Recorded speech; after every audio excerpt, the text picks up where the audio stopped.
Hey, I was learning a little bit of a solo from a song by Rush. Something like The Camera Eye, is that right? I forgot the title, but that doesn't matter to me. What matters is the idea. The solo section is like a C, D flat to a C.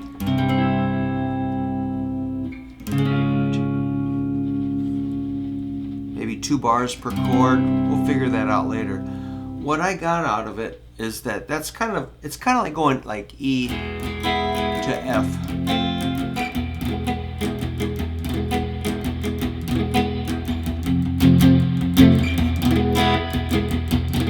Only we're in C.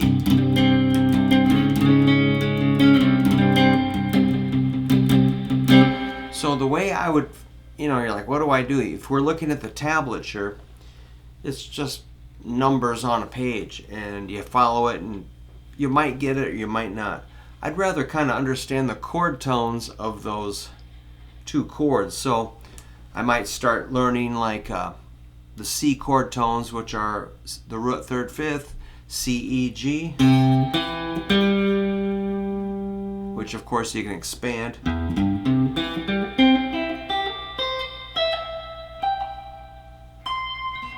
All those notes will fit on the C chord, C, E, G. I just kind of did a little graceful pattern.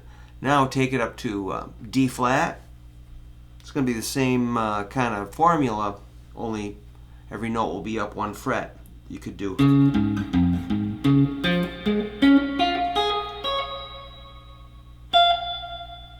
Got to think about it here. Did it. All right. So I did that by shape. I couldn't tell you those notes quickly, or I could tell you faster or play the shape faster than I could tell you the notes. So I see that with students, they're trying to learn the notes of every chord, which you should, but I think it's faster to learn the shapes on the neck. So I'm going to close my eyes and play C sharp chord tones. Let's see how I do.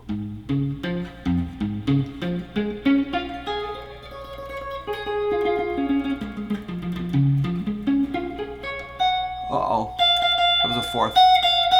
Deadly 4th.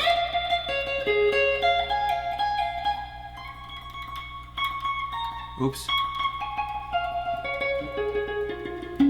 That was by shape.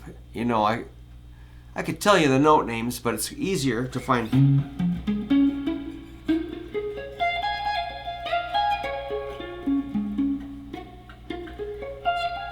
the shapes.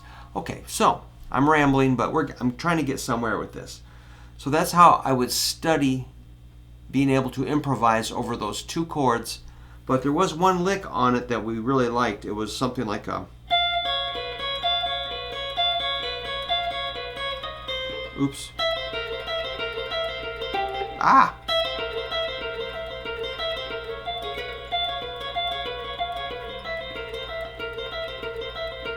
There we're doing like a dominant 7th. So we're going to flat the 7th. We're going to add the flatted 7th to each chord. So it's a root third fifth plus a 7th.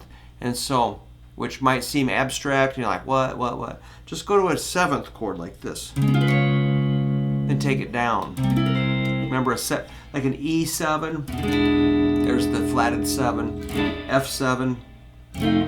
F sharp, G, G sharp, A sharp, B, C, and C sharp. Now we're going to put a major third up on top. How do you find that? Root, 2nd, 3rd, like.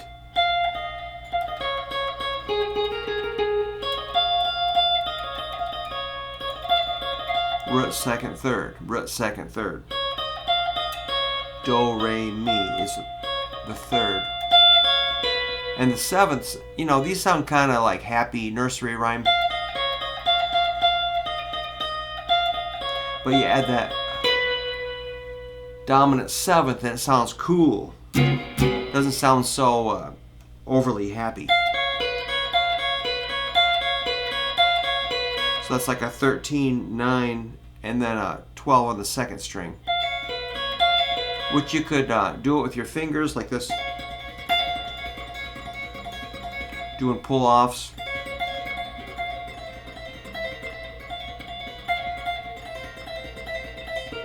or you could pick it like, or you could do the pull off.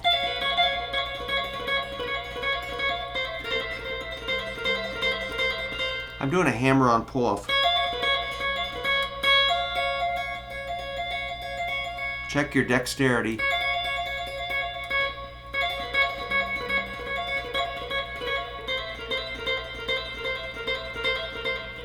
Yikes.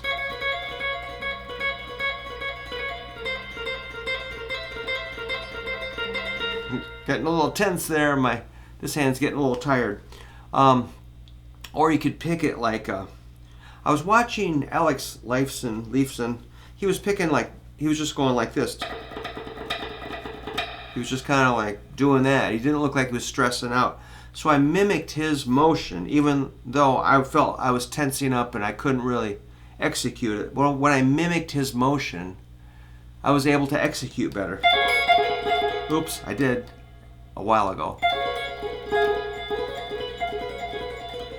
There we go.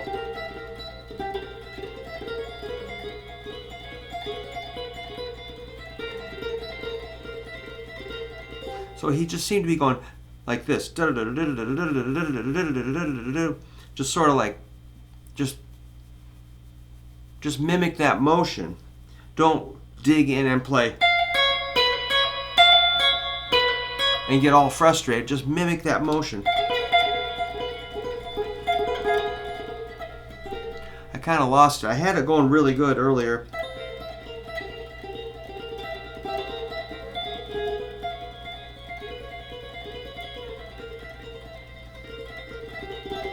So I'm holding the pick pretty light. That's why it sounded kind of quiet. I'm afraid to dig in because I'm afraid I'm going to snag it.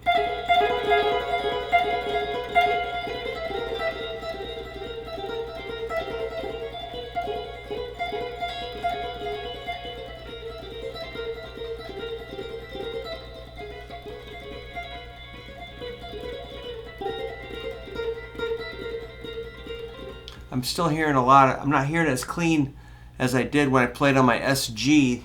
Maybe I'm going to blame the guitar. That's always good. Blame your guitar. Then go buy another one. That'll fix it. Well, let's just switch to the SG. Hang on. Let's see if that matters. It could be all in my head.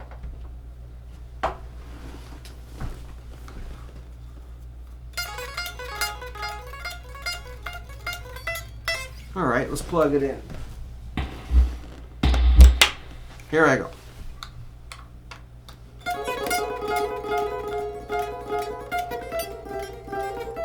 I think that single coil little pickups were freaking me out.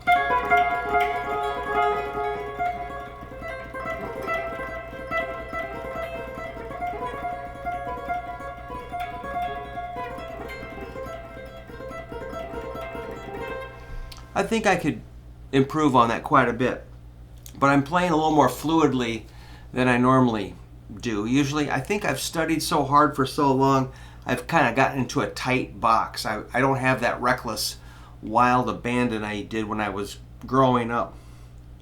I used to be kind of fearless. Now I'm kind of like, oh boy, better be careful. I don't want to hit a bad note. Makes me a little overly cautious. So, that's where I pick up a lot from my students. They bring in a song I probably wouldn't have worked on. But I really enjoy getting challenged musically. Even if it's kind of something I thought I may not have liked, I end up liking just about everything.